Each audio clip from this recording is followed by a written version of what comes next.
Very next आपसे बात करने जा रहा हूं, आपके इस चैप्टर में छोटी छोटी बहुत सारी चीजें, पहले आपको थोड़ी बड़ी चीजें बता रहा हूं, फिर आखिर में पैलिंड्रोम और दूसरी बातें बता रहा हूं। सबसे पहले बात कर रहा हूं आपसे ट्रांसजेनेसिस के बारे में, और ट्रांसजेनेसिस इन प्लांट्स के बारे में बात कर।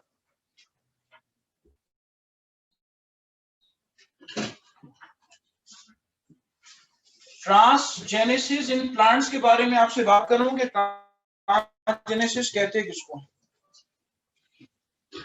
देखिए, ट्रांसजेनेसिस का जो मेथड है वो प्लांट्स में भी किया गया है, एनिमल्स में भी किया गया है। ये मेथड है आपके पास जेनेटिक मैनिपुलेशन, जिसमें आप क्या करते हैं, जिसमें आप जीन्स को मैनिपुलेट कर लेते, ठीक है, और अपनी मर्जी, ठीक है, अपनी मर्जी के डिजायर्ड जीन्स को आया हुआ तो इशारा कर दिए गाते जाए, अपनी मर्जी के डिजायर्ड जीन्स जो है वो आप डाल देते, ये ट्रांसजेनेसिस कहलाता है। और मकसद क्या होता है कि आप उस पौधे से या उस एनिमल से वो डिजायर्ड जीन्स डालकर कोई फायदा हासिल करना चाहते हैं।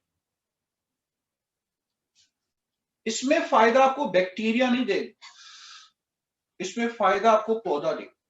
जो पौधा है आपने अपनी मर्जी से जेनेटिक मैनिपुलेशन कर दी और वो फायदा आपको पौधा दे, ठीक है।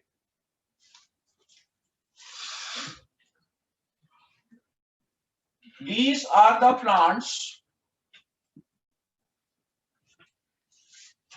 that undergo genetic manipulation.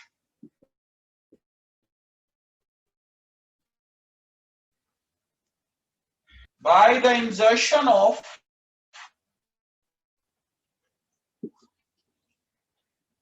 desired genes for desired results.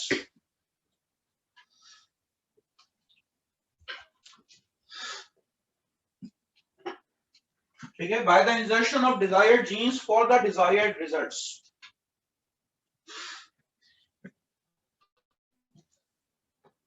ठीक है, और थोड़ी आप बेस बनाकर सुनेंगे ना तो ये होगा कि आपको वो टॉपिक याद रहेगा। एक बैक्टीरिया है, एक बैक्टीरियम है, इसका नाम है एग्रोबैक्टीरियम। एक बैक्टीरियम है जिसका नाम है एग्रोबैक्टीरियम। आपको सुन के हैरत होगी कि ये पौधों में कैंसर कॉज करता है। आपने कभी सुना नहीं होगा कि फला पौधे को कैंसर हो गया। इंसानों में कभी नहीं सुना होगा आपने किसी बैक्टीरिया ने कैंसर कॉज किया है। इंसानों में अगर कोई कैंसर कॉज करता भी रहा है तो मुख्तलिफ वायरसेस कॉज करते रहे कैंसर, बैक्टीरिया नहीं करते। पौधों में इसके उलट है, पौधों में बैक्टीरिया जो है वो एक्चुअली कैंसर कॉज करते हैं, ठीक है। उसमें एक बैक्टीरिया का नाम है एग्रोबैक्टीरियम। एग्रोबैक्टीरियम की बेटा खास बात यह है, इसमें एक प्लाज्मिड मौजूद होता है जिसका नाम है टीआई प्लाज्मिड। इस बैक्टीरियम का नाम है एग्रोबैक्टीरियम, इसके अंदर एक प्लाज्मिड मौजूद है, ये कहलाता है टीआई प्लाज्मिड। आमतौर पे देखा ये गया है कि अगर ये किसी पौधे पे बैक्टीरिया हमलावर होता है तो ये करता यह है कि इसका जो टीआई प्लाज्मिड पौधे का जो डीएनए है उसके साथ शामिल हो जाता है, और जब वो उसके साथ शामिल हो जाता है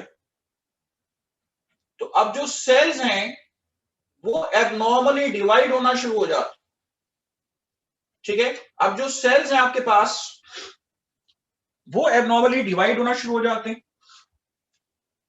जब सेल्स एबनॉर्मली डिवाइड होना शुरू हो जाते हैं तो उससे क्या होता है कि आप कहते हैं भाई पौधे को कैंसर हो, क्योंकि cancer, what is cancer, this is an abnormal growth. वहां पे एबनॉर्मल ग्रोथ शुरू हो गई, ये माइटोसिस शुरू हो गई। ये अपना डीएनए, पौधे के जो डीएनए, सेल्स के जो डीएनए उसमें शामिल कर देता है, सेल्स एबनॉर्मली डिवाइड होना शुरू हो जाते हैं, पौधे को कैंसर हो जाता है।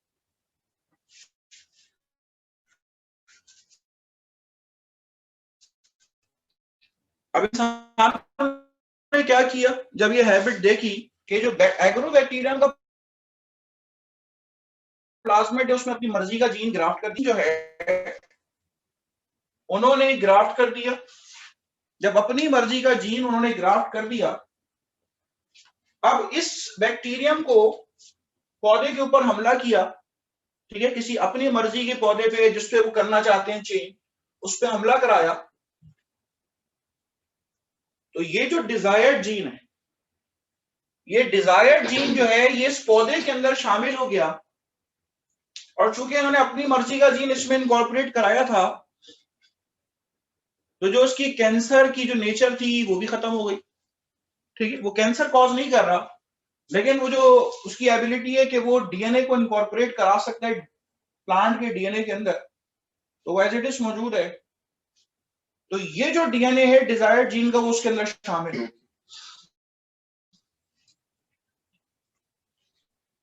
आपके ज़हन में आएगा सर क्या फायदा हासिल किया गया।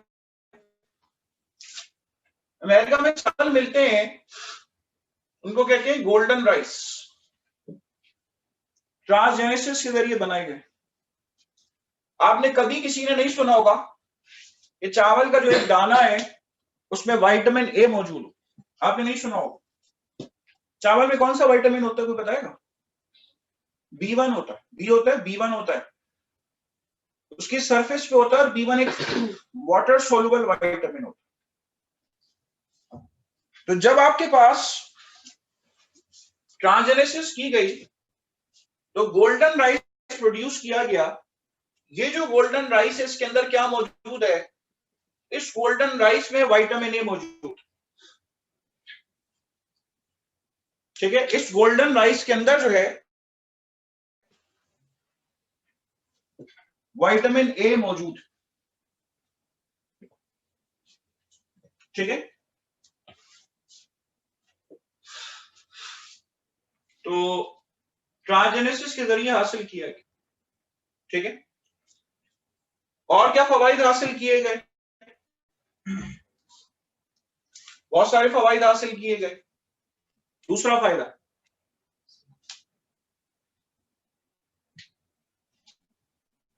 कभी शायद आपने सुना हो कि कोई दाल वगैरह खाए, तो सबको पता है दालें जो है वो सोर्स ऑफ प्रोटीन है, लेकिन दालें जो है वो बैड क्वालिटी प्रोटीन्स में आती, और गोश्त जो खाते हैं वो गुड क्वालिटी प्रोटीन्स में आती। मैं यहाँ पे क्लियर कर दूं कि इसका ये मतलब नहीं दालें नहीं खाना चाहिए, बैड क्वालिटी कहते हैं इस वजह से है कि आपकी बॉडी को बाहर से जो अमाइनो एसिड चाहिए होते हैं वो आप एक गोश्त का लुकमा खाएंगे तो उससे सारे के सारे बाहर वाले अमाइनो एसिड्स मिल जाएंगे, लेकिन एक दाल का लुकमा खाएंगे तो सारे के सारे नहीं मिलेंगे, कुछ मिलेंगे, इसलिए उसको बैड क्वालिटी कहते हैं, और कोई वजह नहीं। तो साइंटिस्ट ने सोचा कि व्हाई नॉट, कि अमाइनो एसिड्स तो पौधे के अंदर भी बन रहे हैं, प्रोटीन्स तो पौधों के अंदर भी बन रहे हैं, व्हाई नॉट कि हम पौधों की जो बैड क्वालिटी या जो सारे अमाइनो एसिड्स वो हमसे हमें नहीं मिल रहे, हम उसी से हासिल कर लें। जो दुनिया की आबादी बढ़ रही है और आगे फूड की स्कैर्सिटी वगैरह के ऑप्शंस पे गौर किया जा रहा है, तो यहां पर आपके पास इन्होंने प्रोटीन अपग्रेडिंग की, ठीक है, प्रोटीन अपग्रेडिंग की किसके जरिए? ट्रांसजेनेसिस के जरिए, ठीक है। और बैड क्वालिटी, कुछ बैड क्वालिटीज को जो है उन्होंने गुड क्वालिटीज में जो है वो कन्वर्ट की।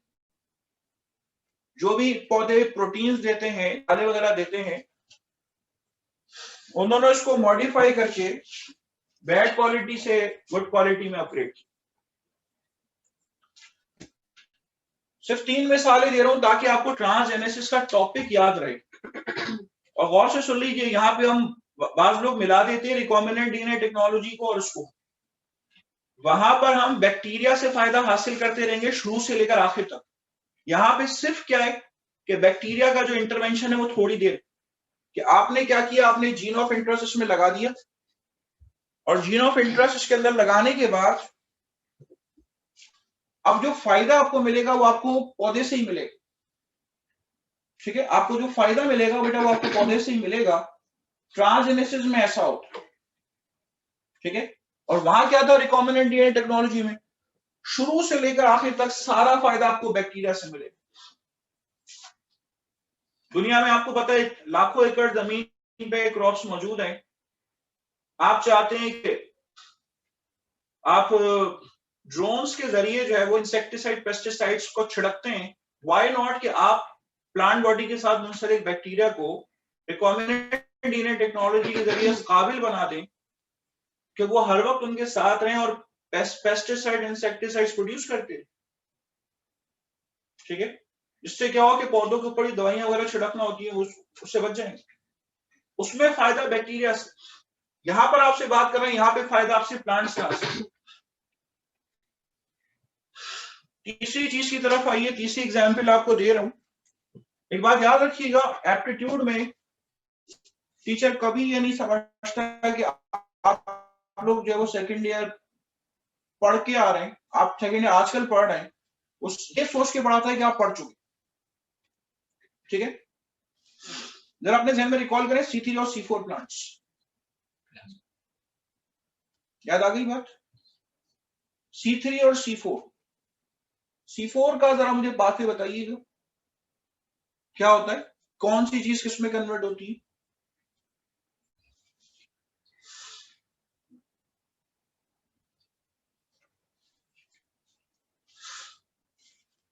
बताना आप ही ने, मैं आपको हिंट देता हूं।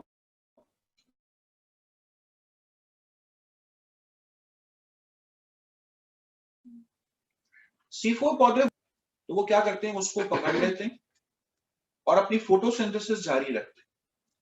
C3 प्लांट्स अगर बाहर जो है कार्बन डाइऑक्साइड कम हो तो बेटा वो उसको पकड़ नहीं सकते, वो फोटोसिंथेसिस रोक देते हैं या फोटो रिस्पायरेशन शुरू कर देते हैं।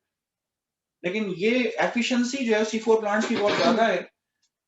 एक किताब के मुताबिक अगर फजा में 0.0001% भी कार्बन डाइऑक्साइड होगी तब भी वो फोटोसिंथेसिस जारी रखते हैं C4 प्लांट्स। क्या क्या चीज उसमें एफिशिएंट है ये बताइए। C4 प्लांट्स क्या ऐसी चीज है कि वो फोटोसिंथेसिस जो है वो जारी रखे?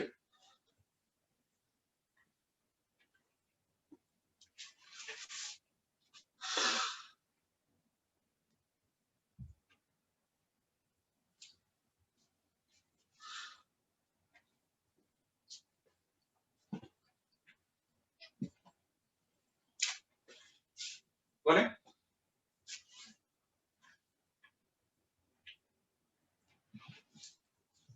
बोले ATPs। क्या सोच के बोला आपने ATPs? Because they are the energy currencies. आप एक्चुअल आंसर से 1 अरब मील दूर है।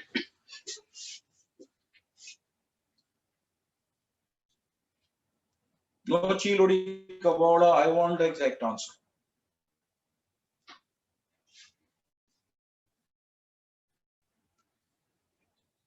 मैं आपको साइकिल बताता हूं।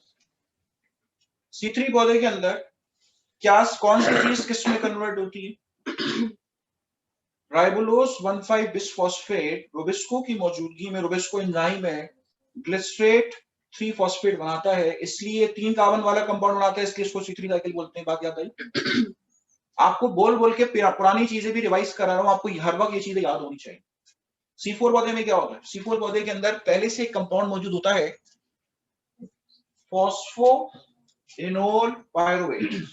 याद आई बात? ये 3 कार्बन कंटेनिंग कंपाउंड होता है, फजा की कार्बन डाइऑक्साइड पकड़ता है और ऑक्सैलो एसीटेट 4 कार्बन वाला कंपाउंड बनाता है, इसलिए इसको C4 साइकिल कहते हैं। बात याद आई? फिर ऑक्सैलो एसीटेट मैलेट फिर पायरुवेट में, वहां से कार्बन डाइऑक्साइड C3 साइकिल के लिए रिलीज करता है और फिर दोबारा से पायरुवेट जो है फॉस्फेनोल पायरुवेट में कन्वर्ट हो जाता है, ये C4 साइकिल। मैं आपको साइकिल नहीं पढ़ा रहा हूं, मैं आपसे सिर्फ बेटा इतना ही कह रहा हूं कि जब पहला कंपाउंड मौजूद था फॉस्फेनोल पायरुवेट, तो यहां पर भी तो कोई एंजाइम चाहिए उस रुबिस्को की तरह। तो यहां पे जो एंजाइम चाहिए होता है, उस एंजाइम का नाम है PP carboxylase. Phosphoenol pyruvate carboxylase सबसे ज्यादा एफिशिएंट C4 प्लांट्स में ये वाला एंजाइम। इसकी एफिशिएंसी किसके ऊपर है? इसकी एफिशिएंसी ये है कि कार्बन डाइऑक्साइड जो है ये फजा से पकड़ लेता, ठीक है। ये कार्बन डाइऑक्साइड क्या करता है? फजा से पकड़ लेता, और फजा से कार्बन डाइऑक्साइड पकड़ने के बाद कम से कम भी होगी तो पकड़ लेता, और उससे क्या होता है? अपनी फोटोसिंथेसिस ये फास्ट कर लेता है और फोटो रेस्पिरेशन की जरूरत नहीं पड़ती।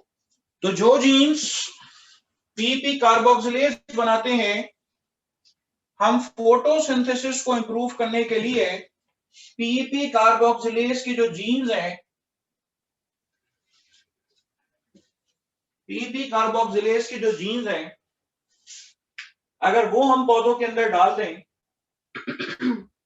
ठीक है, वो हम पौधों के अंदर डाल दें, तो व्हाई नॉट कि हम उसकी एफिशिएंसी इंप्रूव कर लें, ठीक है। तो हम उसकी एफिशिएंसी इंप्रूव कर लें, ठीक है।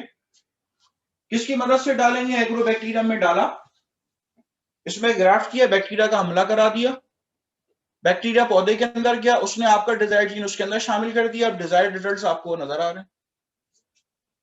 अच्छा, एक बात आप सोच रहे होंगे, सर ऐसा कैसे है कि सर लॉन में पौधा लगा हुआ है, आपने बैक्टीरिया जाके छिड़काव कर दी, how can it possible result मिलेगा? तो थोड़ी सी अमेंडमेंट कर लें कि जो पौधा इतने बड़े साइज का मैंने दिखाया है, रिजल्ट्स इस पे हमला करके नहीं मिलते। जब पौधा बहुत छोटा होता है, सीडलिंग फॉर्म में होता है, तो उस वक्त दरअसल हमला कराया जाता है, बहुत अर्ली स्टेज में हमला कराया जाता है, ताकि उससे मल्टीप्लाई होने वाले जितने सेल्स हैं, अगर वो जीन सब सेल्स में नहीं जाएंगे तो फिर आपको रिजल्ट्स कैसे मिले, ठीक है। चलें, this is about what, this is about transgenesis in plants. और भी बहुत सारे फायदे जो है इससे हासिल किए गए हैं, ठीक है, पौधों की मदद से, और भी बहुत सारे, खासतौर पर न्यूट्रिशन से रिलेटेड बहुत सारे फवाइद जो है वो हासिल किए। कुछ नोट करना है तो अब आप कर सकते हैं।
These are the plants that undergo genetic manipulation by the insertion of desired genes for desired results.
इसे समझाने के लिए एग्रोबैक्टीरियम और भी वैरायटीज मौजूद है।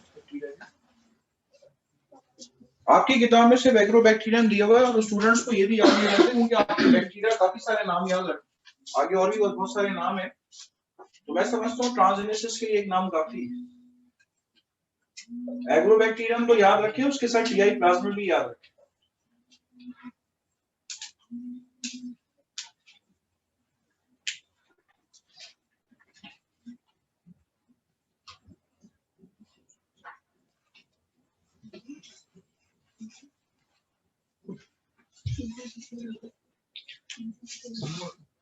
डीएनए पॉलीमरेज 120 पे डीनेचर की नहीं होता है और एंजाइम जो होते हैं वो 100 सेल्सियस पे हो जाते हैं, डीनेचर हो जाते हैं। तो डीएनए पॉलीमरेज की आपको प्रोटीन का स्ट्रक्चर आपको पता है, प्राइमरी, सेकेंडरी, टर्शियरी और क्वाटरनरी। दरअसल इसी का फर्क, अंदर जो हाइड्रोजन बॉन्डिंग मौजूद होती है ना, अंदर जो हाइड्रोजन बॉन्डिंग मौजूद होती है उसकी स्ट्रेंथ की वजह से आपके पास डीनेचर नहीं होता। डीनेचरेशन का मतलब ही है कि कोई प्रोटीन डीनेचर होता है उसकी हाइड्रोजन बॉन्डिंग या डाइसल्फाइड लिंकेज, दो चीजें होती है प्रोटीन के अंदर, एक हाइड्रोजन बॉन्डिंग और डाइसल्फाइड लिंकेज, वो ब्रेक होना शुरू हो जाता है। अब इतनी नंबरिंग ज्यादा है, उसकी स्ट्रेंथ इतनी ज्यादा है कि वो हाई टेम्परेचर डीनेचर। प्रोटीन की जो शनाख्त है ना, एक्चुअली डीनेचर और नॉन नेचर, वो डाइसल्फाइड लिंकेजेस और उसकी हाइड्रोजन बॉन्डिंग कैसे होती है, उसके अपने अंदर हाइड्रोजन बॉन्डिंग और जो डाइसल्फाइड लिंकेजेस होते हैं स्ट्रॉन्ग है कि वो उस पर डीनेचर नहीं होता है। उस एंजाइम में टर्शियरी प्रोटीन की वो टर्शियरी प्रोटीन में टर्शियरी तो बेटा बात सारी है कि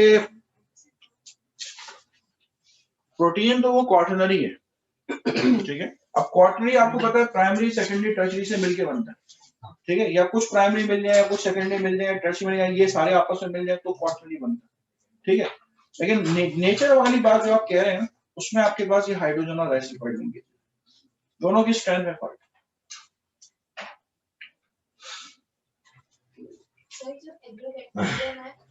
प्लांट्स में जब कैंसर के लिए अटैक करता है तभी प्लांट सीडिंग फॉर्म में होता है। नहीं, जरूरी नहीं है। दो सवाल मेरे पास आए, मैं सबसे शेयर कर लेता हूँ। इन्होंने पूछा है कि sir why DNA polymerase of hydrothermal aquatica do not denature at 120 degree Celsius. तो मैंने बेटा जवाब में ये कहा है कि आपको प्रोटीन का स्ट्रक्चर अगर याद है तो उसके अंदर हाइड्रोजन बॉन्डिंग एक होती है, ठीक है, और हाइड्रोजन बॉन्डिंग के अलावा एक होते हैं डाइसल्फाइड लिंकेजेस। आपने अपनी किताब में बस इतना पढ़ा हुआ है कि वो बस प्राइमरी में होते हैं, हकीकत ये नहीं है, वो सब में होते हैं डाइसल्फाइड लिंकेजेस। उसकी स्ट्रेंथ में फर्क होता है, इस वजह से आपके पास वो हाई टेम्परेचर पे डीनेचर नहीं।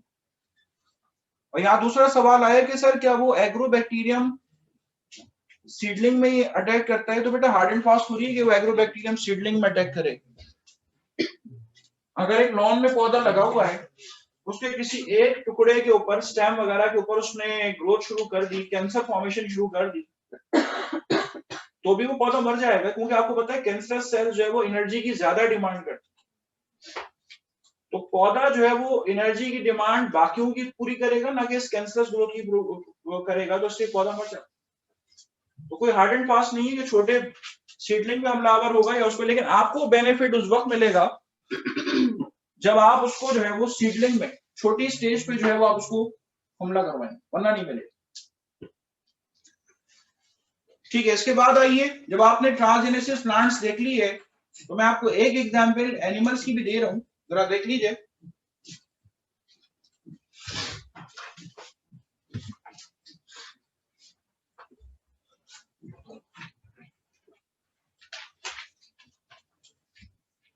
These are the animals that undergo genetic manipulation by the insertion of desired genes for getting desired results.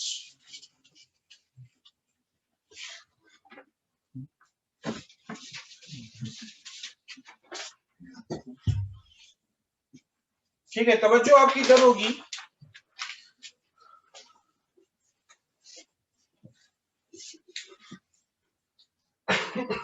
Animals में अगर आपने ट्रांसजेनेसिस करनी है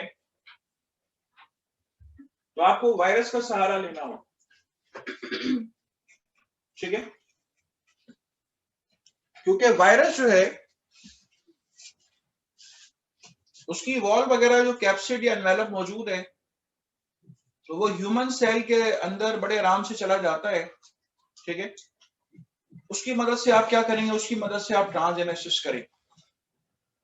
या एग्जाम्पल एक सुन लीजिए, काउ मिल्क। काउ मिल्क जो है वो न्यूबॉर्न बेबीज को नहीं दिया जा सकता।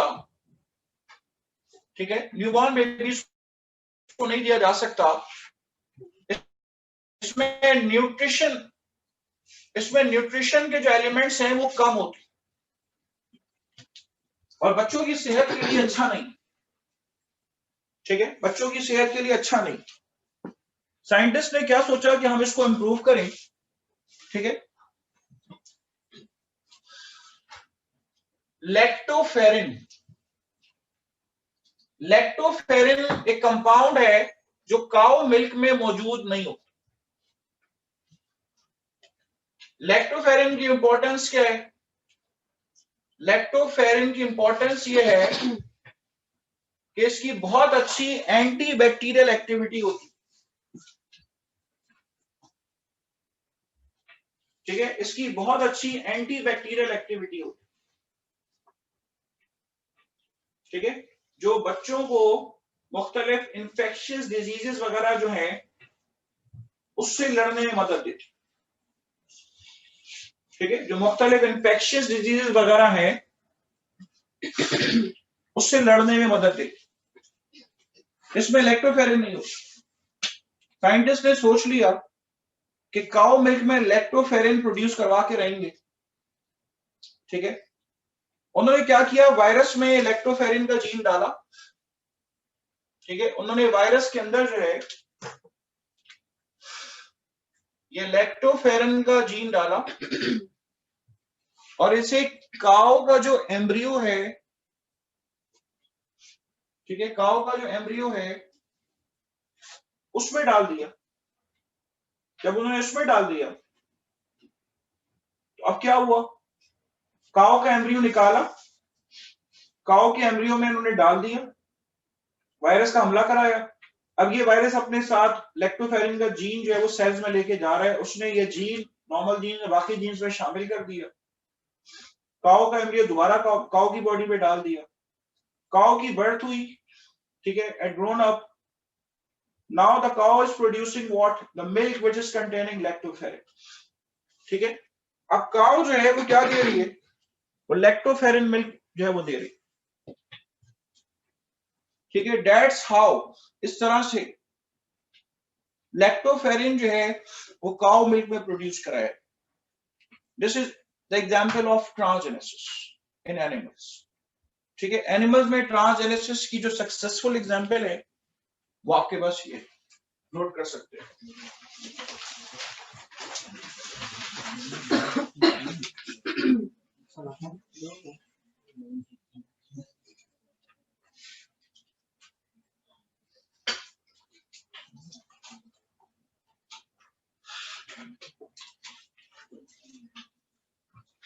बेटा देखने में अगर मसला हो तो आगे आके बैठ जाओ, नीचे कह रहा हूँ। हाँ बोलिए।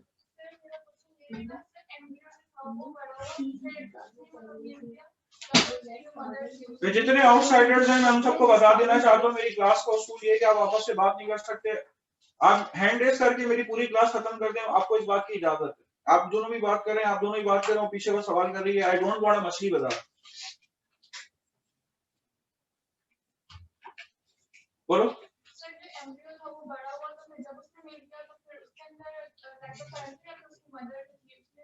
नहीं बेटा वो नहीं, आपने जेनेटिक मैनिपुलेशन तो बेटा एम्ब्रियो में की है, मदर में तो आप कर ही नहीं सकते ना।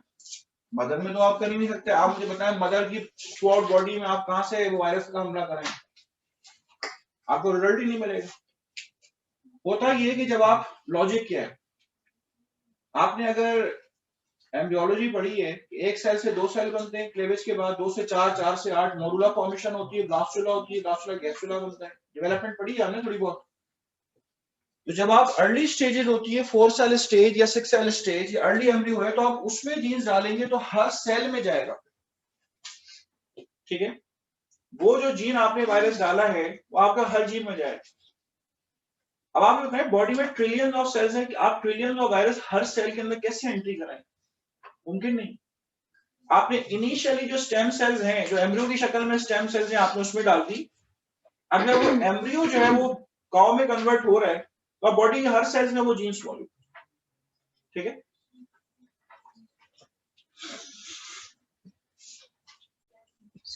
मैंने इसीलिए आपसे कहा कि ऐसा नहीं कि आप लॉन में जाएं और किसी पौधे को सिलेक्ट करें, उसके ऊपर बैक्टीरिया का हमला कराएं, हाँ भी कल से हमें गोल्डन राइस मिलेंगे, इतना आसान नहीं है। हाँ, लैक्टोफेरिन मदर फ्रूट में होता है। This is actually human lactoferrin. और सर ये बुक मिल जाए आयरन ट्रांसपोर्ट, तो वो देखिए एंटी बैक्टीरियल एक्शन जो है, एंटी बैक्टीरिया इज आस्किंग के ये लैक्टोफेरिन इसका काम करने का तरीका कार क्या है? This is actually an iron carrying protein. तो आयरन कैरी करने की वजह से इसका एंटी बैक्टीरियल इफेक्ट आता है, ठीक है। आयरन कैरी करने की वजह से इसका एंटी बैक्टीरियल इफेक्ट आता है। तो this is actually an iron carrying protein. आप देखिए फेरिन लिखा हुआ है ना, तो आयरन की बात हो गई, ठीक है। Iron is the Ferran.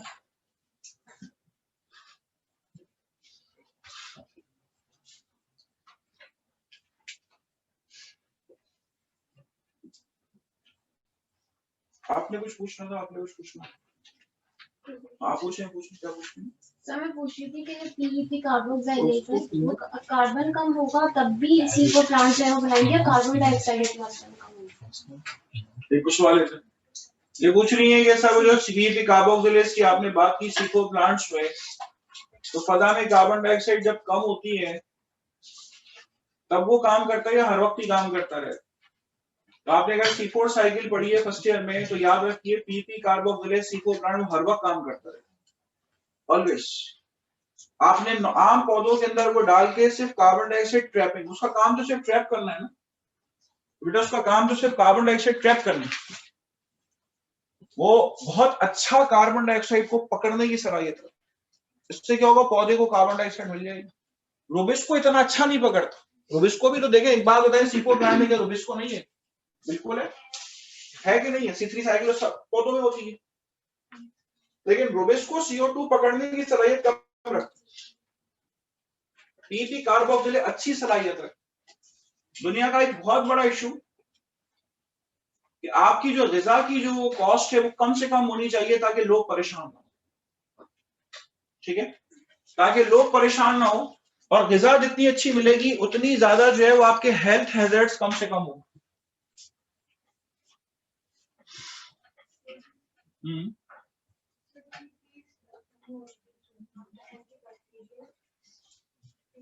This is lactoferrin LACTO FERRIN। lactoferrin एक आयरन कैरिंग प्रोटीन है जिसका antibacterial effect, this is antibacterial activity.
ठीक है, इसके बाद आपसे बात करने जा रहा हूं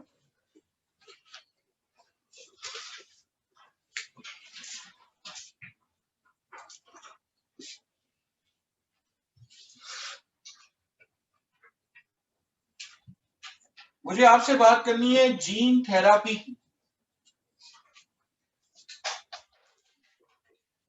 आई वांट एवरीवन अलर्ट। देखिए बेटा, ऐसा था कि मेरे पास आप लोग जो बैठे हुए हैं, मुझे अंदाजा है कि लास्ट ईयर की जो क्लासेस वगैरह थी वो किस तरह से एंड अप हुई है, और फिर आप सेकेंड ईयर के अंदर आए। तो अक्सर कुछ लोग ऐसे होंगे जिन्होंने फर्स्ट ईयर के आखिरी चैप्टर्स वगैरह नहीं पढ़े होंगे, तो मैं फिलहाल थोड़ा बहुत आपसे लीनियंट रह के बात कर रहा हूँ। मुझे आपसे जीन थेरेपी के बारे में बात करनी है। जो बात मैंने की अभी आपको समझ में आ जाएगी। ऐसे जेनेटिक डिसऑर्डर्स जो पैदाइशी तौर पे बच्चों में मौजूद हैं, ठीक है, ऐसे जेनेटिक डिसऑर्डर जो पैदाइशी तौर पे बच्चों के अंदर मौजूद है और जिसकी वजह से बच्चे मर जाते हैं, तो उसका एक ऑप्शन ये है कि आप जीन थेरेपी करें, या कोई भी जेनेटिक डिसऑर्डर अगर है आप जीन थेरेपी कर दें तो वो उसका इलाज। ठीक है, मैं आपको एक मिसाल देता हूं। बेटा आप लिखना छोड़ दो, आपकी तवज्जो इधर हो। अमेरिका में एक खातून थी, उन्होंने अपने डॉक्टर से कंसल्ट किया। उनका प्रॉब्लम क्या था? उनका प्रॉब्लम ये था कि उनका कोलेस्ट्रॉल बढ़ा रहता था। आम इंसान का 150 से 200 के दरमियान कोलेस्ट्रॉल होना चाहिए, उनका कोलेस्ट्रॉल 400 के करीब रहता था। उनका मसला क्या था? उनका मसला ये था, उन्होंने डॉक्टर से कहा था कि मेरे फादर मदर दोनों की डेथ एमआई में हुई, मायोकार्डियल इंफार्क्शन में। उनका भी कोलेस्ट्रॉल बढ़ा रहता था, डेथ हो गई।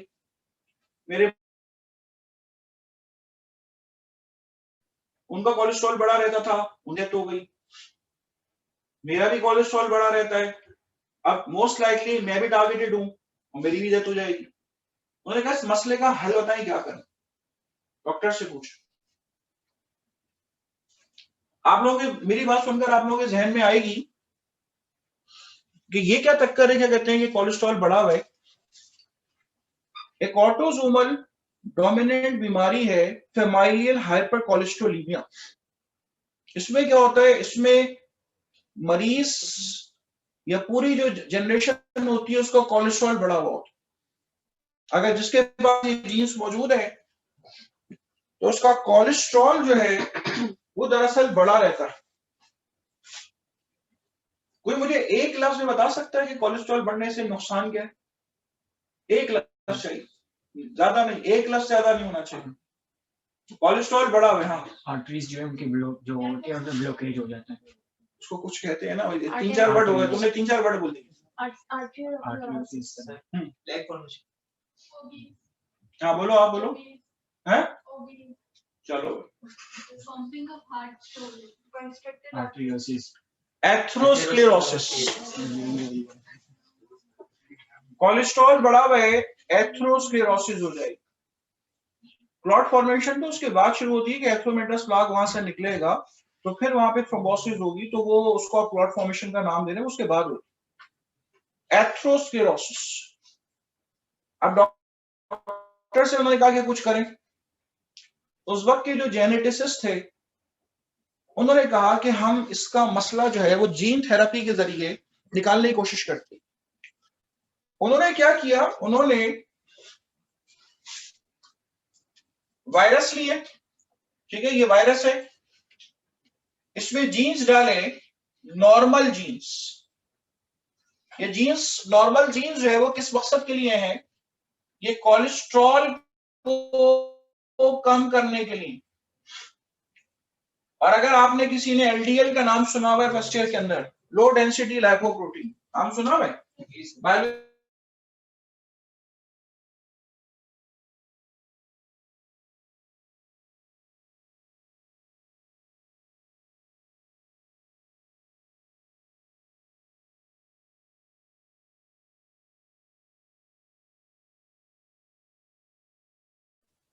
एलडीएल रिसेप्टर्स ना होने की वजह से, ठीक है, एलडीएल रिसेप्टर्स ना होने की वजह से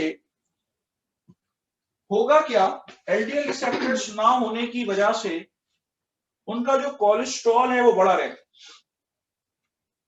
ठीक है, उनका जो कोलेस्ट्रॉल है वो बढ़ा रहेगा। अब कोलेस्ट्रॉल बढ़ा रहेगा, एथेरोस्क्लेरोसिस होगी, कोरोनरी आर्टरी ब्लॉकेज होगी, MI हो जाएगा। तो इन्होंने कहा इसका मसले का हल निकाले। तो उस वक्त के साइंटिस्ट ने नॉर्मल जीन्स जो कोलेस्ट्रॉल को मैनिपुलेट करते हैं, जो LDL रिसेप्टर्स के जीन्स है, इसको वायरस में डाल के इनके लिवर पे हमला कराया। लिवर तक पहुंचना कोई मुश्किल बात। आमतौर पे आजकल जो लेप्रोस्कोपिक कोलेसिस्टेक्टोमी होती है उसमें क्या होता है कि पूरा पेट नहीं काटते, ठीक है, बल्कि 2 सुराख करेंगे, ठीक है, 2 या 3 सुराख करेंगे और उसके बाद उसकी मदद से जो वो गॉल ब्लैडर पकड़ के बाहर निकाल दें। तो कोई मुश्किल नहीं। लिवर तक पहुंचने का, गॉल ब्लैडर तक पहुंच गया तो लिवर तक पहुंचना क्या मुश्किल है। तो लिवर के ऊपर वो नॉर्मल वायरसेस जो है उसका हमला कराए, उनका ये मसला हल हो। ये पहली जीन थेरेपी थी, ये पहली सक्सेसफुल जीन थेरेपी थी जो इस सिलसिले में की गई, ठीक है। जो नॉर्मल जीन्स वायरस में डाल के वायरस का हमला कराया, और जब वायरस का हमला कराया तो LDL रिसेप्टर दोबारा से लिवर की सरफेस पे आ गए और उन्होंने क्या किया, उन्होंने कोलेस्ट्रॉल बेहतर तरीके से मेटाबोलाइज करना शुरू कर दिया। जब कोलेस्ट्रॉल बेहतर तरीके से उन्होंने मेटाबोलाइज करना शुरू कर दिया, उनका जो बढ़ा हुआ कोलेस्ट्रॉल का मसला था वो सही हो गया, ठीक है। आपके कोर्स में बेटा ये फेमाइलियल हाइपर कोलेस्ट्रोलीमिया का टॉपिक नहीं है, मैं फिर भी लिख देता हूं, आपके जहन में आएगा। फेमाइलियल हाइपर कोलेस्ट्रोलीमिया, ये ऑटोसोमल डोमिनेंट डिसऑर्डर है। आपकी पूरी सेकेंड ईयर की किताब में सिर्फ एक ऑटोसोमल डोमिनेंट डिसऑर्डर और दिया, वो दिया हुआ हंटिंगटन्स कोरिया। नाम याद आ रहा है आपको? हंटिंगटन्स। हंटिंगटन्स एक बीमारी वो और एक ये बीमारी ध्यान में रखें। ऑटोसोमल डोमिनेंट एक सिंगल जीन अगर आ जाएगा तो बीमारी हो जाएगी। चले अब आपकी असल जो चीज है उसकी तरफ, और वो आपके पास है SCI,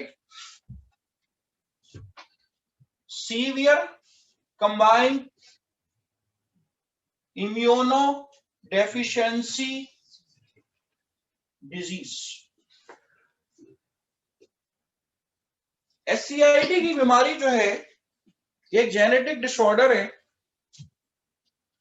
इसमें बच्चे जो है वो बार बार इन्फेक्शन होने की वजह से 2-3 साल की उम्र में मर जाते, ठीक है। रिकरेंट इन्फेक्शन होने की वजह से बच्चे जो है वो 2-3 साल की उम्र में जो है वो मर जाते, ठीक है। क्यों ऐसा क्यों होता है? क्योंकि अंदर इनके जिस्म में एक एंजाइम नहीं होता, एडिनोसिन डियामाइनेज। एंजाइम का नाम है एडिनोसिन डियामाइनेज, ये नहीं होता। ये एंजाइम किस मकसद के लिए काम आता है बेटा? ये एंजाइम जो है, और से सुनिएगा, टी लिम्फोसाइट्स की एक्टिविटी, उनके काम करने में ये एंजाइम मोस्ट इंपॉर्टेंट। चलिए व्हाइट ब्लड सेल को जरा क्लासिफाई कर दें। ग्रेनुलोसाइट्स है, एक ग्रेनुलोसाइट्स है। ग्रेनुलोसाइट्स में कौन से आते हैं? न्यूट्रोफिल्स, बेसोफिल्स और ईओसिनोफिल्स। और एक ग्रेनुलोसाइट्स में मोनोसाइट्स, लिम्फोसाइट्स। लिम्फोसाइट्स में कौन कौन से आते हैं? बी लिम्फोसाइट्स और टी लिम्फोसाइट। बी लिम्फोसाइट्स में कौन से आते हैं? प्लाज्मा सेल्स और मेमोरी बी सेल्स। और टी लिम्फोसाइट्स में कौन से आते हैं? हेल्पर, साइटोटॉक्सिक, सप्रेसर और नेचुरल किलर। मैं बिला वजह आपको ये क्लासिफिकेशन रिवाइज नहीं करा रहा, ना मुझे नर्सरी की तरह से रिवाइज कराने की जरूरत है। पॉइंट आउट क्या कर रहा हूं? क्या आपको ये बात पता है हेल्पर टी सेल्स तमाम व्हाइट ब्लड सेल्स की एक्टिविटी को कंट्रोल करते हैं? अगर आपको अभी भी याद नहीं है तो जरा एड्स अपने ध्यान में रिकॉल कर लें। एक बात बताएं, जो एड्स वायरस अपनी सरफेस पे रिसेप्टर लेकर आता है, GP120 लेकर आता है। एक टेस्ट में मुझे याद है जाउडिंग टेस्ट में GP120 का ही पूछ लिया। पर टी सेल की सरफेस पे होता है CD4 रिसेप्टर, उससे आके कंबाइन होता है और हेल्पर टी सेल पे काबिज हो जाता है। अब helper T cell daily basis पे क्या कर रहा होता है? Helper T cell daily basis पे, helper T cell daily basis पे क्या बना रहा होता है? Helper T cell daily basis पे एड्स वायरस बना रहा होता है। इससे क्या होता है, हेल्पर टी सेल जब उस पर काबिज हो गए तो बॉडी का पूरा इम्यून सिस्टम बैठ जाता। अब यहाँ क्या मसला है, यहाँ पे जो ओवरऑल टी लिम्फोसाइट्स हैं वो ये एंजाइम नहीं बना रहे।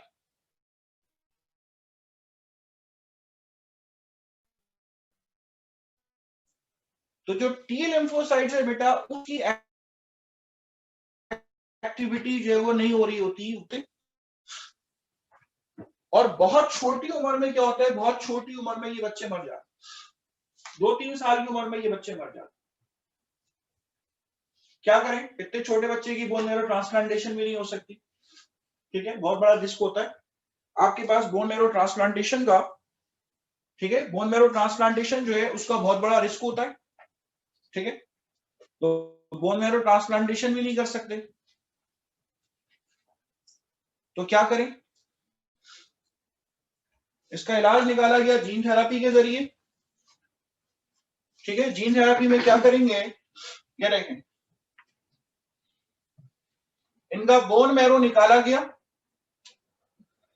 ठीक है, बोन मैरो निकाला गया, बोन मैरो के जो स्टेम सेल्स हैं उस पे हमला कराया गया वायरस का, ठीक है, उस पे हमला कराया गया वायरस का। वायरस के अंदर कौन से जीन्स मौजूद है, वायरस के अंदर नॉर्मल जो एलडीएल के जो जीन्स होते हैं, वायरस के अंदर जो नॉर्मल एलडीएल के जो जीन्स मौजूद हैं वो डालकर आपने वायरस का हमला कराया बोन मैरो के स्टेम सेल्स। जब बोन मैरो के स्टेम सेल्स पे आपने इसका हमला कराया और फिर ये बोन मैरो दोबारा से आपने अपनी जगह पे डाल दिया, ठीक है, बच्चे का SCID जो है वो क्योर हो। It's not as simple as I am saying.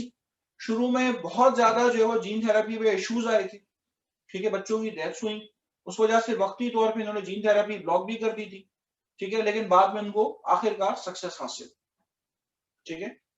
This is called what, this is called gene therapy, the modern technique for the cure of disease, for the cure of genetic disorder by the insertion of normal genes। जो normal jeans है उसको insert करके किसी बीमारी का आपने cure निकाला है, तो ये क्या कहलाती है, कहलाती है gene therapy. Modern technique for the cure of genetic disorders by the insertion of normal genes। Normal genes डालकर, नॉर्मल जीन्स डालकर आपने जो है वो जेनेटिक डिसऑर्डर जो है उसका क्योर निकाला, ठीक है। ये पहली जीन थेरेपी है जो आपने की है। और मैं आपको एक छोटी सी बात बता दूं, यहाँ जितने बैठे हुए ना मैंने आपको देखिए दावत पे बुलाया, ना आप कोई फिल्म देखने के लिए आए, जो मेरे मुंह से बात निकली है, दोबारा कभी भी एड्स वायरस के बारे में पूछो मुझे जवाब चाहिए। यही बैठे बैठे सबसे कह रहा हूं, आपका एड्स का वायरस फर्स्ट ईयर की किताब में वैरायटी ऑफ लाइफ में आज घर जाके सारे पढ़ेंगे, सब बातें लिखी हुई है कि AIDS virus helper T cell पे हमलावर होता है। Helper T cell CD4 cell होता है। CD4 का मतलब ये सेल डिफरेंशिएशन फैक्टर 4 की सरफेस पे CD4 रिसेप्टर्स मौजूद होते हैं। जब एड्स वायरस आता है तो इस CD4 रिसेप्टर से जुड़ के अपना आरएनए जो है वो सेल के अंदर डाल देता है। AIDS virus is actually an RNA virus. आज तक एड्स की वैक्सीन नहीं बन सकी, 15-20 साल 25 साल हो गए एड्स वायरस की। आप सोचें जो कोरोना के लिए कह रहे हैं भाई वैक्सीन बनेगी बनेगी, ये दोनों आरएनए वायरस और इसकी बहुत सारी सीरो टाइप होती है। जरा एड्स की सीरो आज तक बनी आपके पास एड्स वायरस की वैक्सीन? उसके लिए बहुत सारे ट्रायल्स आएंगे। जहन में आएगा सर पे मीजल्स भी तो आरएनए वायरस है। हाँ ठीक है, मीजल्स की बन गई, hope for the good, hope for the best. तो हेल्पर टी सेल जो है इस पे हमलावर होगा और हेल्पर टी सेल पे जब हमलावर होगा तो हेल्पर टी सेल पूरी बॉडी के व्हाइट ब्लड सेल्स को इंस्ट्रक्शन देते हैं, दूसरे टी सेल्स को इंस्ट्रक्शन देते हैं, दूसरे बी सेल्स को इंस्ट्रक्शन देते हैं। जब ये इस पे हमलावर हो गया है तो बॉडी का इम्यून सिस्टम बिल्कुल बैठ जाता है। एससीआईडी में क्या ओवरऑल टी लिम्फोसाइट्स मुतासिर हैं, क्यों? एंजाइम नहीं है एडिनोसिन डीअमाइनेज। आपकी किताब में सिर्फ इतना दिया हुआ है एडिनोसिन डीअमाइनेज, वरना इसकी एक्टिविटी काफी लंबी है कि एडिनोसिन डीअमाइनेज करता क्या है। आप मुझे व्हाइट ब्लड सेल के नाम बताने के काबिल नहीं है तो मैं आपको उसकी एडिनोसिन डीअमाइनेज की एक्टिविटी कहां से बता दूंगा, मुझे बताएं, जो कि काफी टिपिकल है। ठीक है, सिर्फ नाम याद रख लें और याद रख लें टी लिम्फोसाइट्स के जिंदा रहने के लिए एडिनोसिन डीअमाइनेज चाहिए। ठीक है, चलें, यहां तक बात कर रहा हूं, पढ़ के आए, जितनी बातें की आपसे पढ़कर रहे। पैलिंड्रोम वगैरह की बात करना थी, ठीक है, यहीं से बात करेंगे इंशाल्लाह नेक्स्ट क्लास में। नेक्स्ट क्लास से पढ़ के आए, टेस्ट के लिए प्रिपेयर करके हैं अपना।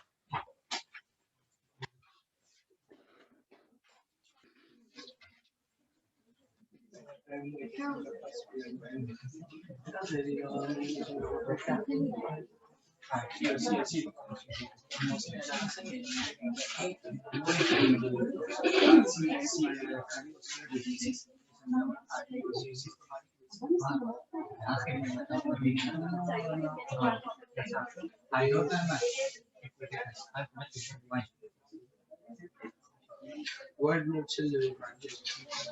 ऐसा नहीं है। कल वो भी वापस क्यों नहीं कर Double का रोल नहीं रहता तो that's me what intention was the game recording